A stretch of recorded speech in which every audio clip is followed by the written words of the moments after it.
Hello, welcome back. This week I'm going to do a little bit of cross stitch.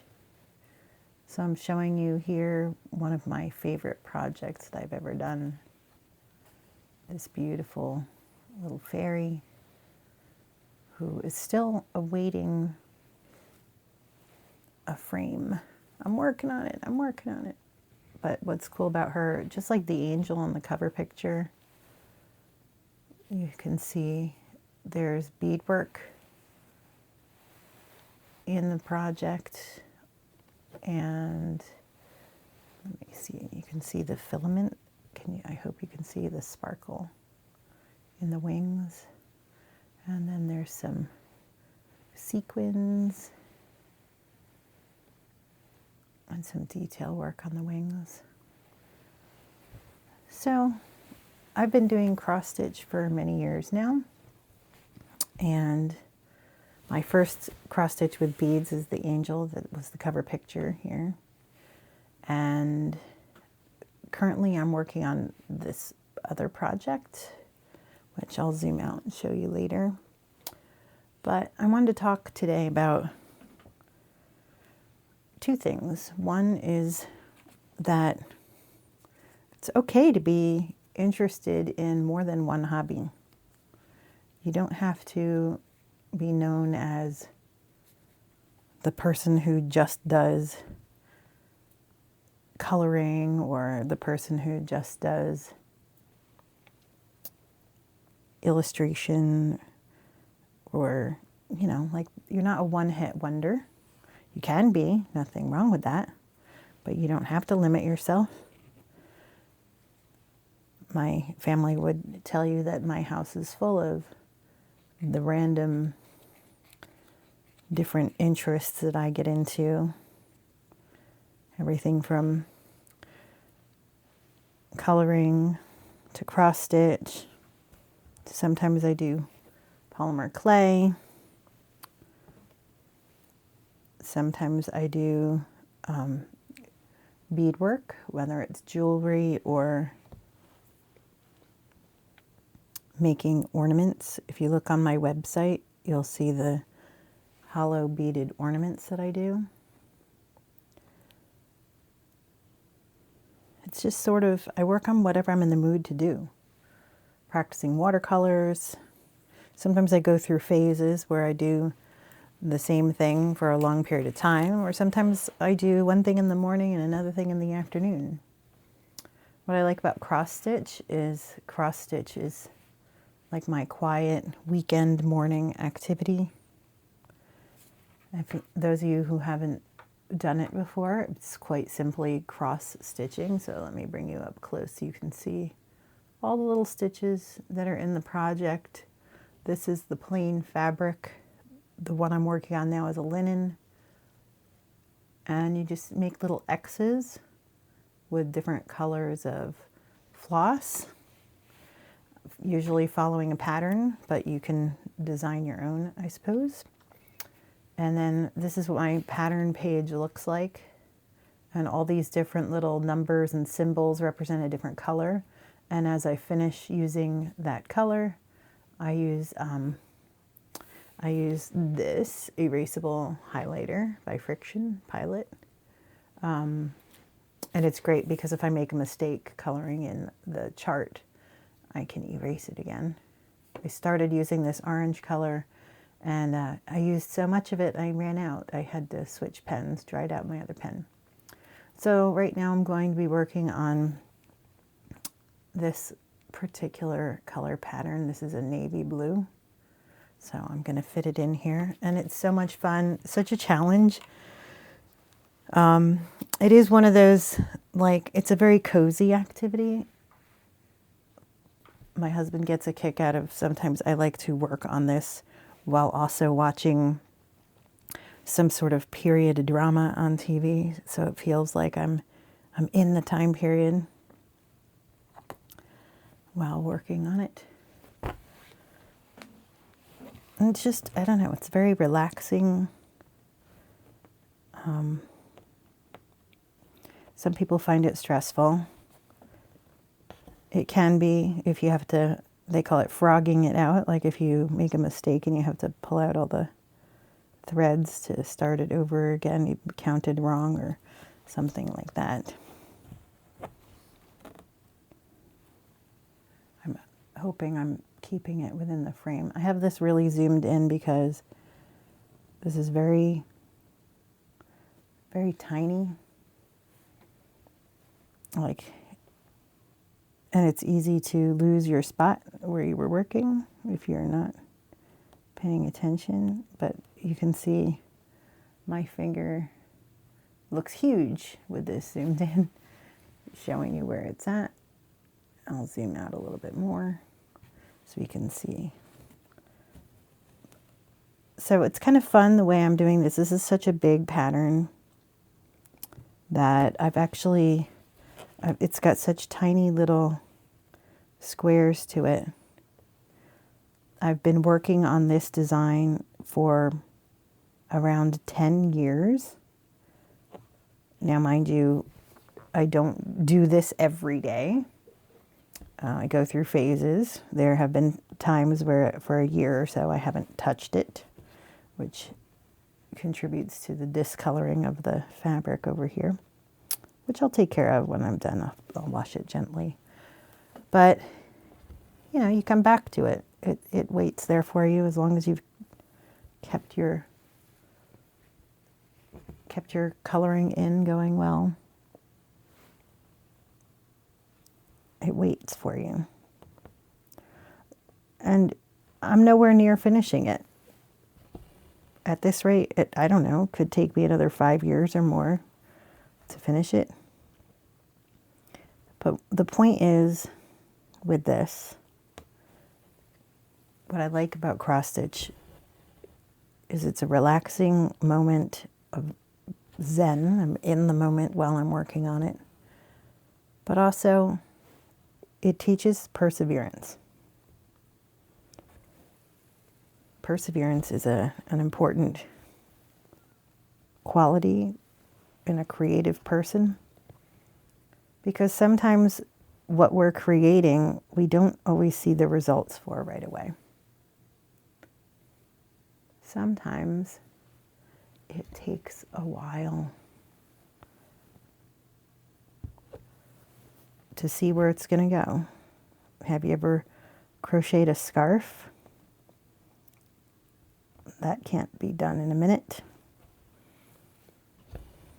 You know, sometimes creating is persevering. What a great life skill to be able to put something down one day and come back to it on another day.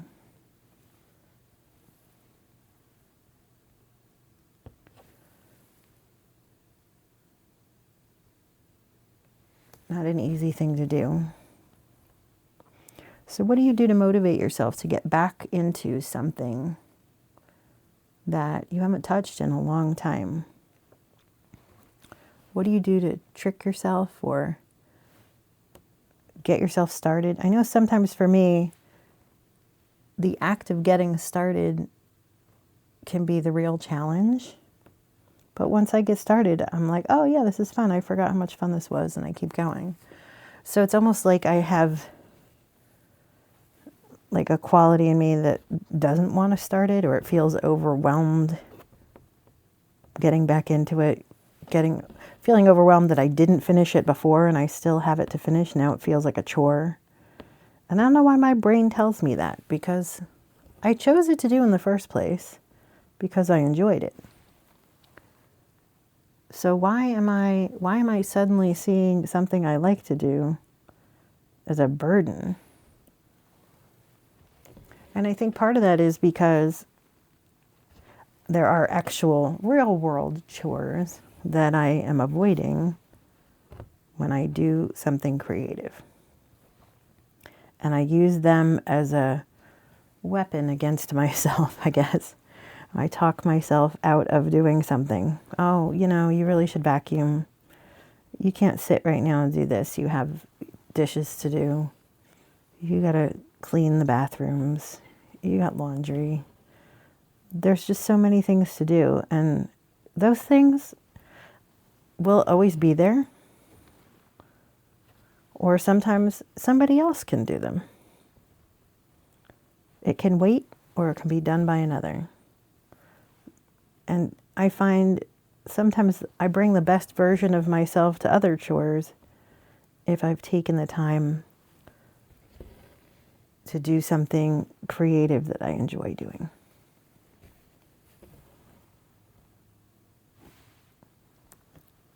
So sometimes it's like, if you've ever seen that Pixar movie Luca, where they use the phrase silencio bruno when talking about quieting their inner voice, the part of them that's doubting or making them afraid. Maybe one of the reasons we avoid doing creative stuff is because we're afraid we're not going to be good at it. Right? It's okay to not be good at housework, because who's judging your housework? But maybe we're afraid to not be good at being creative. And I think part of that comes from you're putting a piece of yourself into the things you create. And maybe what we're really afraid of is being judged for who we are and not necessarily the thing we're creating. And for that I say silencio bruno. Because why would you deny yourself the pleasure of creating, all because of a perception that somebody else isn't going to like it, or it's not going to be good enough? Who cares what they think? What matters is what you think. And if you think negative thoughts and you keep telling yourself those negative thoughts, well, guess what? You're creating that reality for yourself. So this is why I come here and do art with you every week, because I want us to continue to remind each other that creating is good for us. And it's not about what does somebody else think. It's about helping us be better versions of ourselves. And in so doing, maybe we can build a community together of people who enjoy creating for the sake of creating, and enjoy spending a little bit of time together every week doing some sort of creative activity.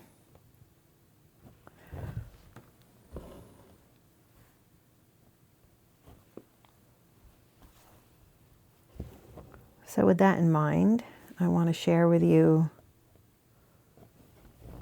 that we have an upcoming digital class.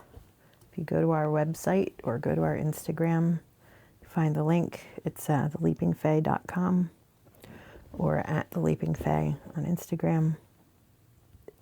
There's a link for a series of classes we're doing called Connecting with Your Inner Healer.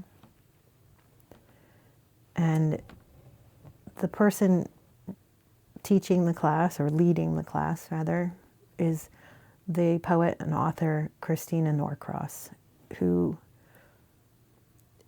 maybe I'm biased, but she really is the embodiment of love on this planet.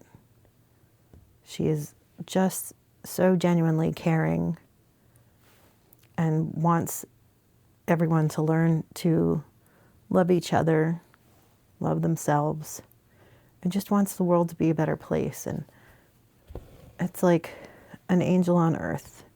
She's so sweet, so kind, so supportive, that even just talking with her digitally, you feel hugged.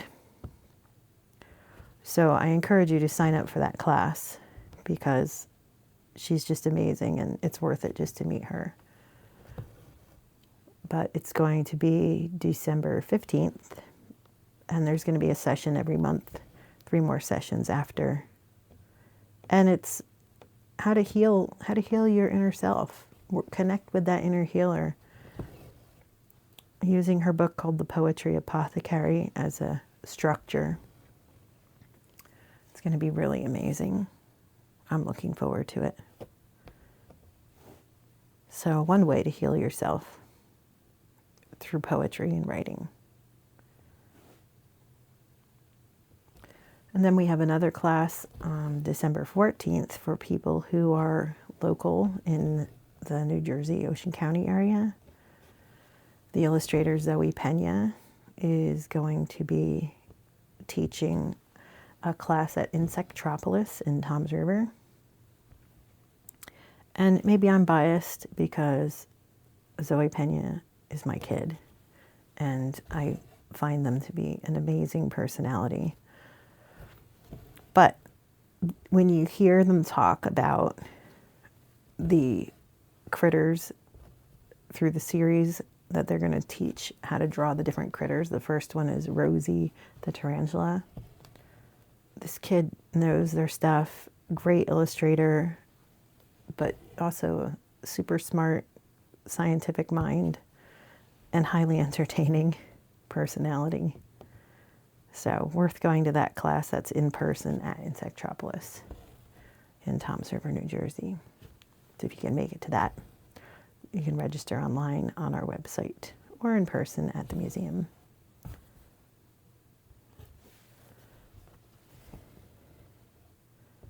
And so this is you can see how like this is such a repetitive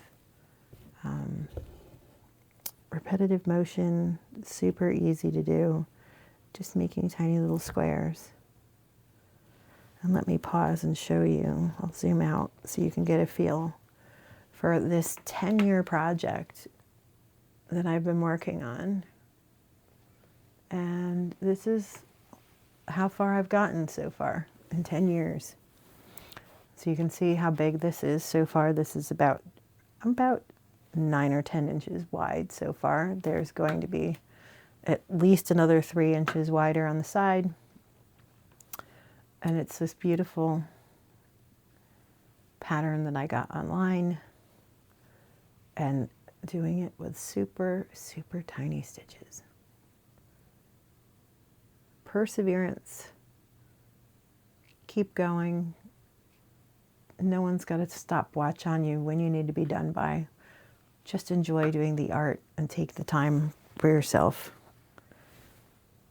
So thank you for coming again this week, and have fun taking a leap into art. See you next week.